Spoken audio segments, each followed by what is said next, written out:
Bienvenue à tous. Donc aujourd'hui, on va lire un verset de la Bhagavad Gita qui est très profond. Donc on va réciter avant un mantra. Donc si vous pouvez chacun mettre vos mains de cette manière et vous répétez après moi. Om.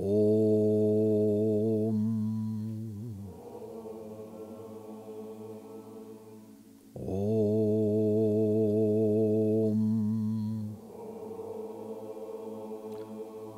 Donc le Om est l'invocation divine. Namo. Namo.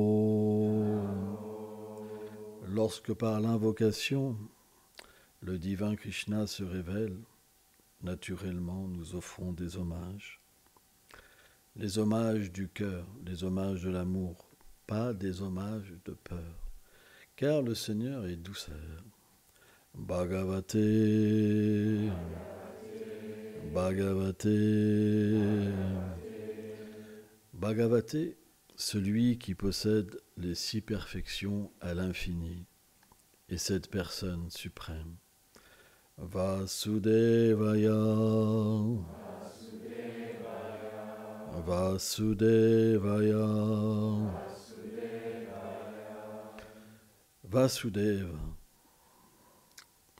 celui qui, bien qu'il soit à l'origine de toute chose, peut aussi manifester une mère, un père, des amis, des fils, etc. Une demeure, des demeures. Ce qui implique que nous avons tous une relation avec cette personne d'amour. Om Namo Bhagavate Vasudevaya. Om Namo Bhagavate Vasudevaya. Om, Om, Om. Hare Krishna, Hare Krishna, Krishna Krishna, Hare Hare, Hare Rama, Hare Rama, Rama Rama, Hare Hare.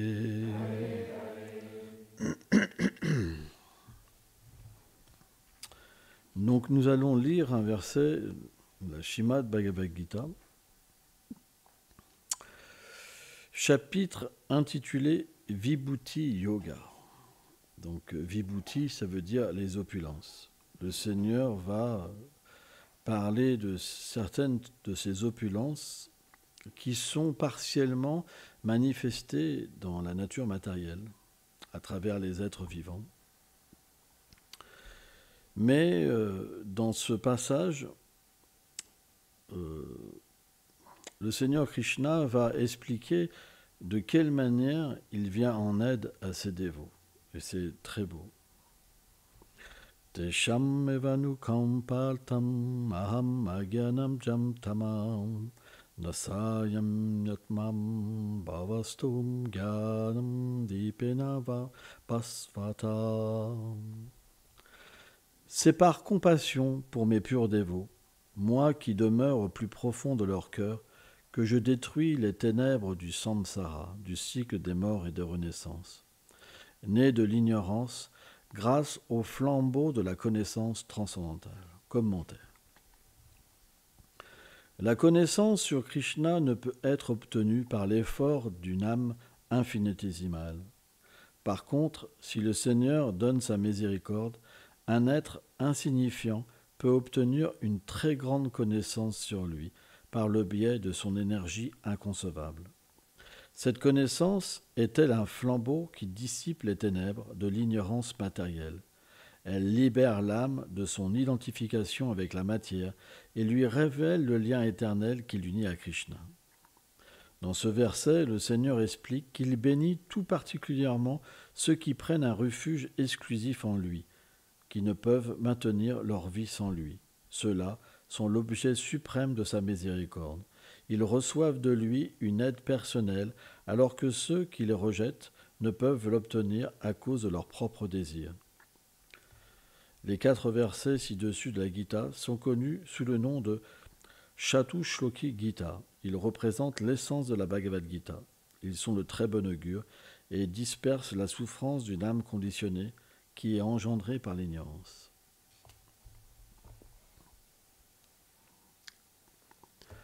Om Magana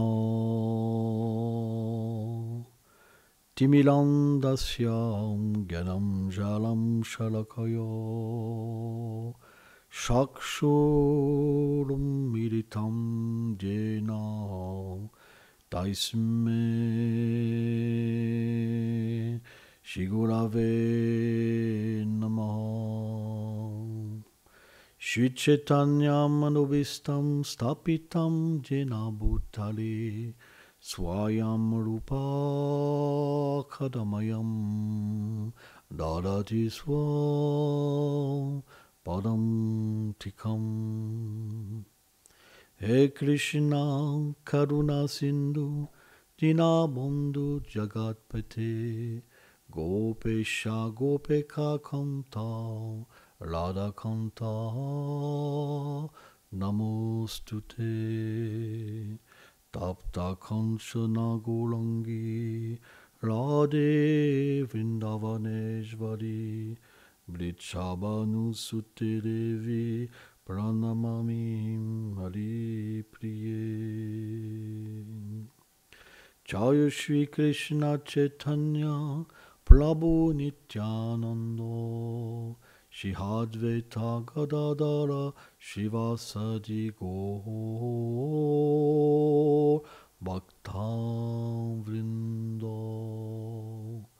Hare Krishna, Krishna Krishna, Hare Hare, Hare Rama, Rama Rama, Hare Hare. Vanchakalpatarubhyacha, Kripa Sindhubhyaevacha, Patitanam Pavanebhyo, Vaishnavebhyo, Namo Namaha.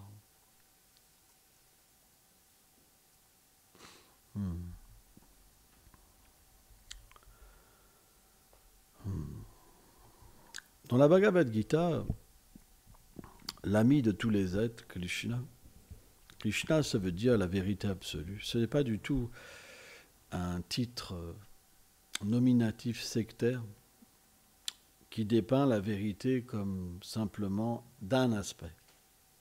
En fait, le Śrīmad Bhagavatam explique que la vérité, elle a des aspects infinis, parce qu'elle est infinie. Et elle est perçue selon notre propre qualification. Ça veut dire que, suivant les vies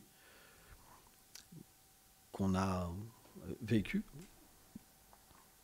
et le développement de notre conscience, on va avoir une prédisposition envers cette vérité. Et puisque cette vérité est réciproque avec chacun, yetamam plapadante, alors chacun l'aperçoit selon son niveau de conscience. C'est pourquoi, par exemple, Gandhi, il disait que chaque être avait sa propre religion. Et c'est pas faux, parce que l'être vivant reçoit la conscience selon sa propre conscience. Ça veut dire que le Seigneur se révèle selon notre désir. Or, dans ce verset, ce qui est vraiment intéressant, c'est qu'il dit que quand quelqu'un n'existe que pour lui, alors il n'existe que pour elle. Donc on peut comprendre que dans le développement de la conscience, il y a aussi une purification des désirs. Car lorsque notre conscience n'est pas complètement pure, on interagit avec le divin simplement pour l'obtention de quelque chose de temporaire lié à notre conditionnement matériel. On va vouloir obtenir des biens, une situation meilleure, comme sortir de la souffrance, mais on ignore que le but de l'âme, c'est de comprendre sa conscience dans l'éternité. Or, quand la conscience n'est pas assez développée, on ne peut pas avoir ce désir. On a des désirs liés à notre expérience matérielle, pas à notre expérience spirituelle. Et c'est ça qui est différent. C'est que l'expérience spirituelle va amener un désir spirituel et une approche complètement différente de quelqu'un qui a simplement des expériences matérielles. C'est pourquoi on peut aujourd'hui diviser la société entre des religieux et des spiritualistes. Le spiritualiste, ça veut dire celui qui a une expérience. Et le religieux, c'est celui-là qui n'a pas l'expérience, mais une croyance. Si je crois, je vais obtenir quelque chose lié au corps temporaire. Alors que celui qui a l'expérience, il dépasse la conception corporelle et il peut comprendre qu'au-delà du corps, il y a aussi l'expérience possible. Et à partir de là, la demande est supérieure, elle devient spirituelle. Or, ce qui est vraiment intéressant dans ce verset, c'est d'expliquer que l'âme par elle-même, elle ne peut pas atteindre l'infini, Krishna, parce qu'elle ne peut pas par elle-même, elle est trop petite. L'âme, c'est comme une particule atomique, spirituelle, toute petite, infinitésimale. Bien qu'elle soit une partie intégrante du Seigneur, ça veut dire qu'elle ait plus ou moins toutes les qualités du Seigneur, elle est trop infime, trop petite pour comprendre l'infini. On ne peut pas contenir l'infini dans une poussière.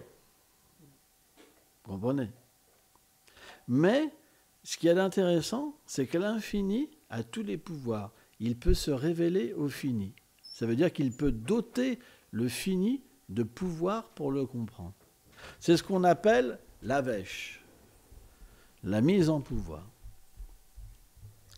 Parce que le divin peut tout faire. Il peut faire le jour, il peut faire la nuit.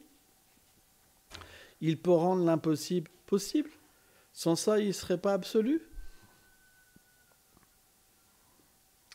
C'est pourquoi il peut donner ce pouvoir qu'on puisse le comprendre. Pas complètement, mais comprendre la relation qui nous unit à lui éternellement. Et à partir de là, quand cette prise de conscience est présente, l'attraction suprême par le fait de ressentir l'amour pour lui va aussi se manifester. Et ce désir-là va faire qu'on veut complètement ne plus exister pour nous-mêmes. Et en fait, la qualité de l'infini, c'est qu'il va réciproquer avec l'être vivant et se donner complètement. Or, dans ce verset, c'est de cet aspect suprême que ça traite. C'est pourquoi, quand cet amour divin apparaît, il est comme un flambeau, comme la connaissance ultime. Et il retire toutes les formes d'ignorance. Ça veut dire liées aux vies passées, au karma passé. Tout devient détruit. On est complètement conscient de notre éternité, de notre conscience dans l'éternité et l'amour dans l'éternité. Il n'y a plus de conception avec ce qui est temporaire, ce qui est lié à la connaissance matérielle et à l'amour matériel. Tout devient purifié et enlevé. Et ce n'est que dans un cœur aussi pur que le Seigneur apparaît personnellement. On appelle ça une âme réalisée. Alors, ce qui est merveilleux, c'est dans des niveaux moins élevés, le Seigneur réciproque aussi avec les êtres vivants. C'est expliqué dans le verset que le Seigneur, pourtant, qui est là, dans le cœur, il va réciproquer à la foi de l'être vivant. En fait, Le Seigneur, il est la forme de toutes les formes. Shiva, Ganesh, Chandra, il est aussi ses énergies. Et quand l'être vivant l'approche d'une certaine manière, c'est expliqué dans la Bhagavad Gita, il dit « je prends cet aspect ». Parce que cet aspect aussi, il vient de moi. Je donne la foi. Je donne la force spirituelle. Et je donne le fruit de cette adoration. C'est vraiment intéressant. C'est pourquoi nous adorons tous cette âme suprême. Et elle est connue sous différents noms selon la proximité ou l'éloignement de notre relation. Mais c'est simplement cette chose-là qui change. Par exemple, dans l'aspect de Krishna, il n'y a pas l'aspect de Dieu. Il y a l'aspect de l'ami, de l'enfant, de l'amant, des relations les plus intimes. Ça veut dire un amour où on peut complètement se donner. Imaginez-vous un être, alors c'est pas possible d'imaginer, un être infini, qui a une beauté infinie, qui a des qualités infinies, qui a une douceur infinie, une poésie infinie, qui par un pouvoir magique vous donne la puissance de goûter ses qualités, sa beauté, sa douceur, et en plus il vous ensorcelle de ne pas voir qu'il est le Seigneur suprême et il dit « je t'aime ».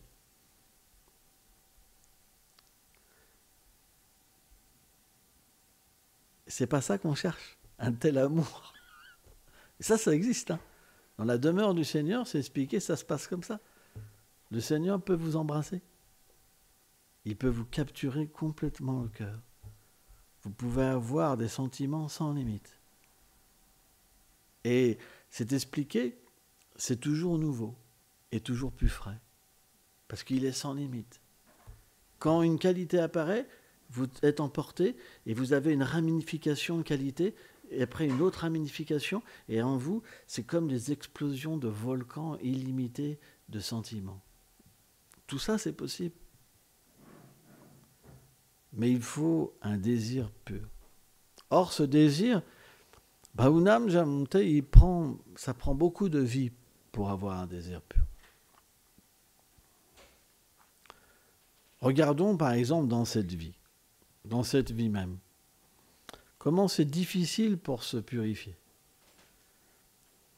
Parfois on pense, maintenant, aujourd'hui, j'aurai plus jamais d'ennemis. Je ressentirai plus jamais de rancœur, c'est fini. Je vais être qu'amour. Et paf, il y en a un qui arrive là, on ne sait pas d'où, mais dès qu'il parle, j'ai les poils qui se hérissent. Je supporte pas, tu sais. Et qu'est-ce qu'il fait là?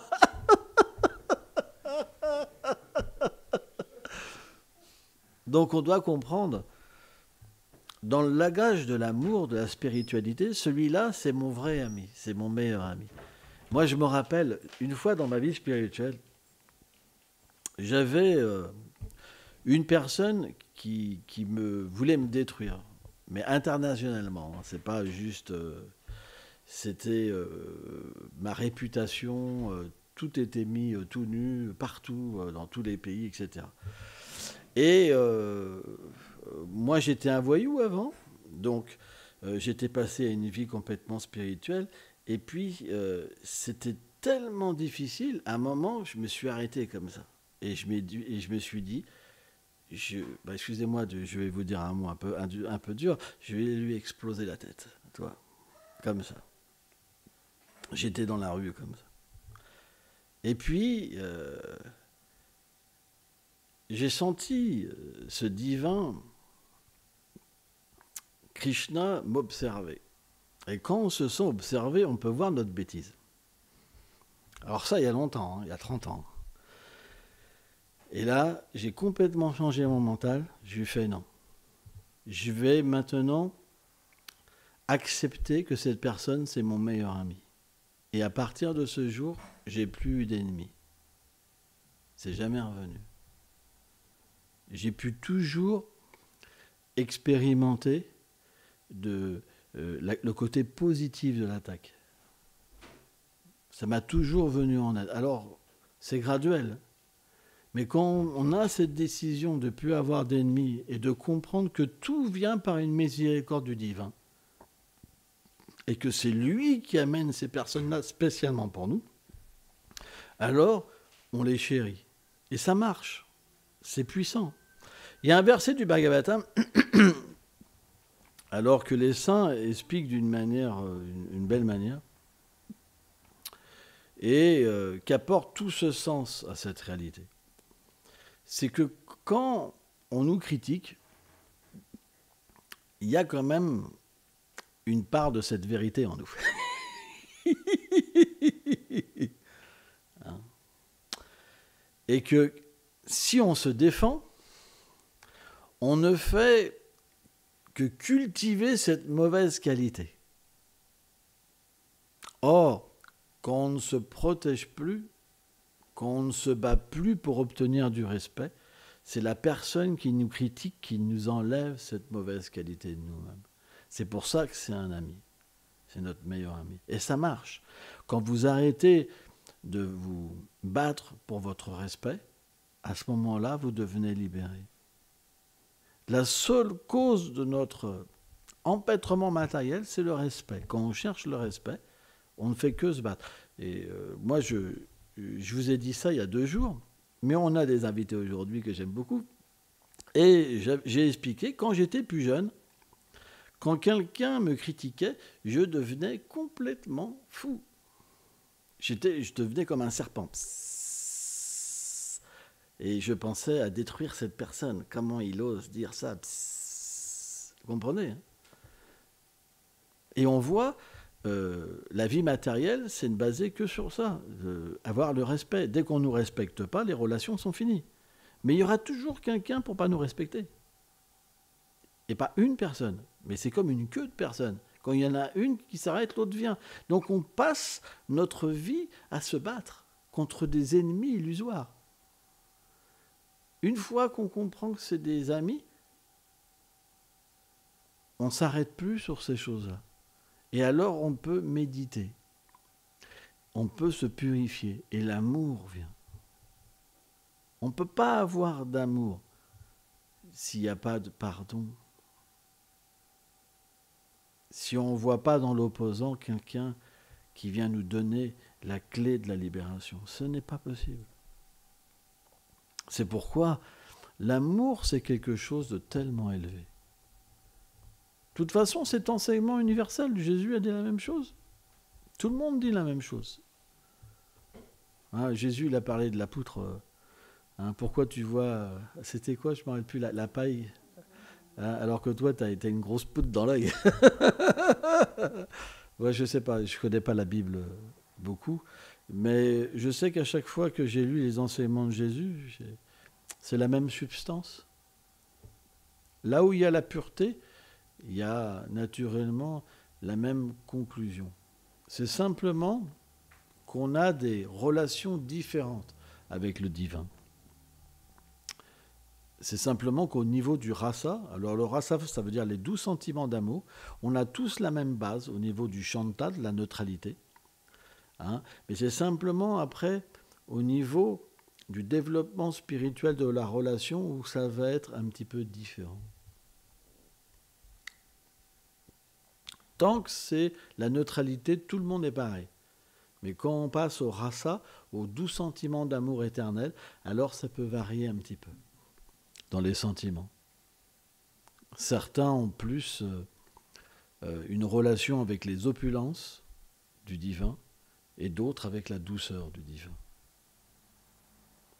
Mais dans la relation de neutralité, alors il n'y a pas de relation. C'est simplement qu'on ressent la présence. De cette présence, il y a le refuge et il y a le détachement. Donc, l'attachement au refuge et le détachement de la matière, c'est les 2 qualités que tous les êtres peuvent développer. Et tant qu'il n'y a pas le rasa, tout se ressemble. Et après, quand le rasa vient, il y a une diversité spirituelle. Parce que dans la sphère spirituelle, il existe aussi une diversité, parce qu'elle apparaît dans la matière d'une manière pervertie. C'est pour ça que dans la matière, il y a une diversité. Alors qu'au niveau du shanta, de la neutralité, la diversité spirituelle n'apparaît pas. C'est simplement que la diversité matérielle cesse. Donc on voit tout d'une nature spirituelle, et on se voit d'une nature spirituelle, mais la relation et la diversité spirituelle n'apparaît pas encore. Je me fais comprendre? Ça va? Hein? Bon, c'est un peu complexe. Hein? On pourrait parler de quelque chose de plus simple. Hein? C'est vrai. Hein? Mais bon, c'est un verset qui est extrêmement profond, parce que Bhaktivinoda Thakur l'explique en fait d'une autre manière. Quoi, il explique il explique la nature de ce verset. Il dit en fait, quand mon dévot devient séparé de moi et qu'il pleure pour m'avoir, alors j'apparais dans son cœur. C'est même pas le flambeau de la connaissance, c'est que le Seigneur apparaît directement pour soigner la séparation de son dévot. Et c'est expliqué qu'à ce moment-là, le dévot, il captive le Seigneur dans son cœur. Et le Seigneur devient prisonnier de l'amour de son dévot. C'est très profond. À partir de là, on dit qu'une telle personnalité, c'est comme un lieu saint. Partout où il marche, partout la terre devient purifiée. Et il répand en fait l'amour. C'est assez rare, mais ça existe. Hein? On appelle ça les Mahabhagavat. C'est des êtres exceptionnels. Ça veut dire que le Seigneur lui-même se divertit en lui. Et donc dans son cœur, il y a aussi ses associés, sa demeure, tout. En fait. C'est le théâtre du divertissement du Seigneur. Et cette association avec un saint de ce calibre, ça nous donne d'obtenir ce même niveau. En fait. Parce que quand il parle, il donne la connaissance transcendantale et l'amour pour Krishna. Alors ça, c'est particulier. Hein. Hein. Mais le point de vue vraiment Vaishnava, c'est que on est absolument contre le principe de penser que quelqu'un détient la vérité. La vérité, elle se révèle à chacun. C'est pourquoi, quand notre voie spirituelle est bien pratiquée, je dis est bien pratiquée parce que ce n'est pas le cas partout. Hein. Des fois aussi, on peut avoir du fanatisme hors compétition, hein, vraiment tellement développé qu'il n'y a même plus de compétition. Mais j'ai connu comme ça des gens qui étaient vraiment persuadés qu'ils avaient vraiment que la vérité, et les autres, ils étaient tous dans l'ignorance.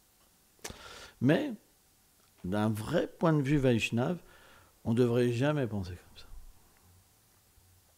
Et jamais penser que quelqu'un se trompe.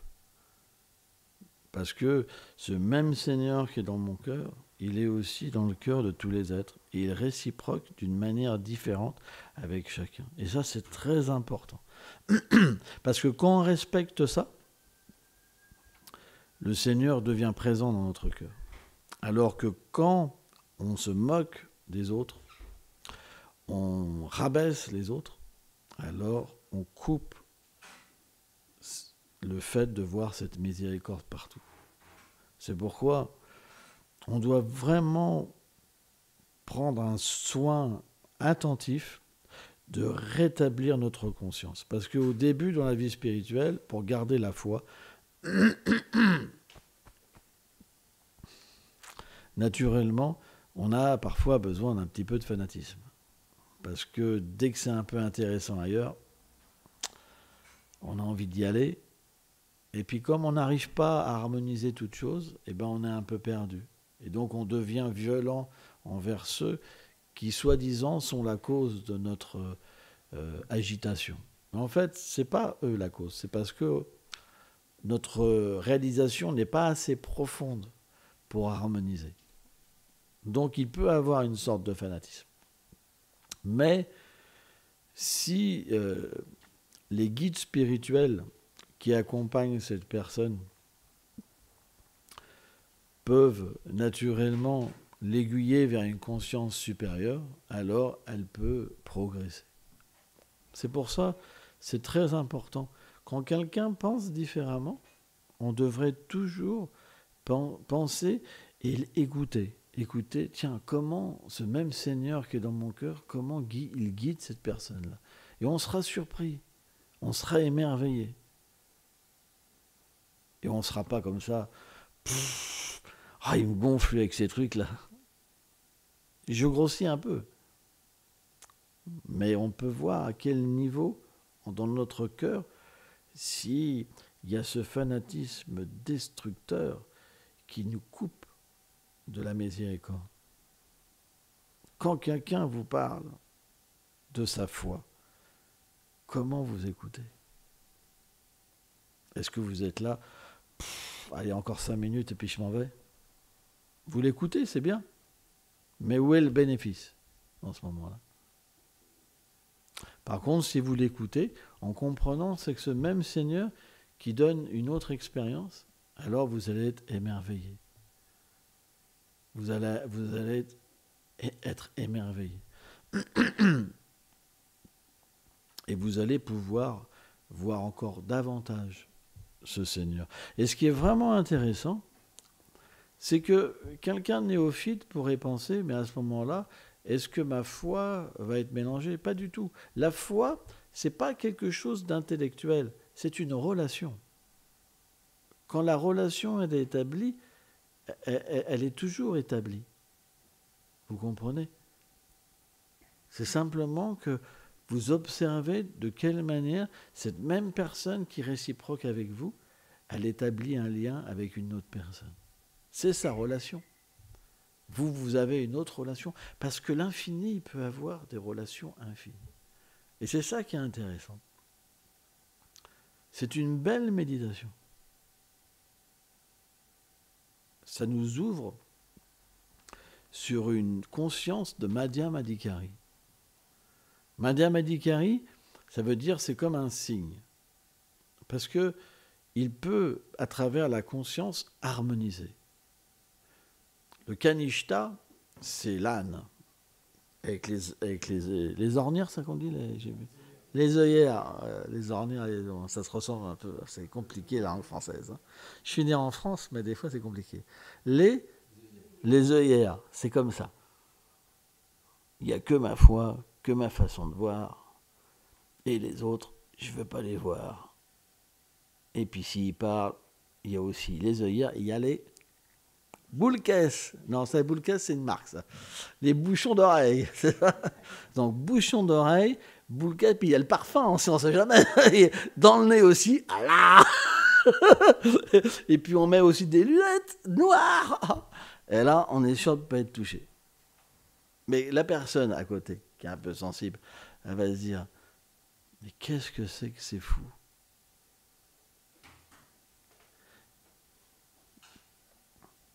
C'est pas comme ça qu'on devient un homme de Dieu. C'est en ayant le potentiel d'apprécier les autres. Bhaktivinoda Thakur explique ça.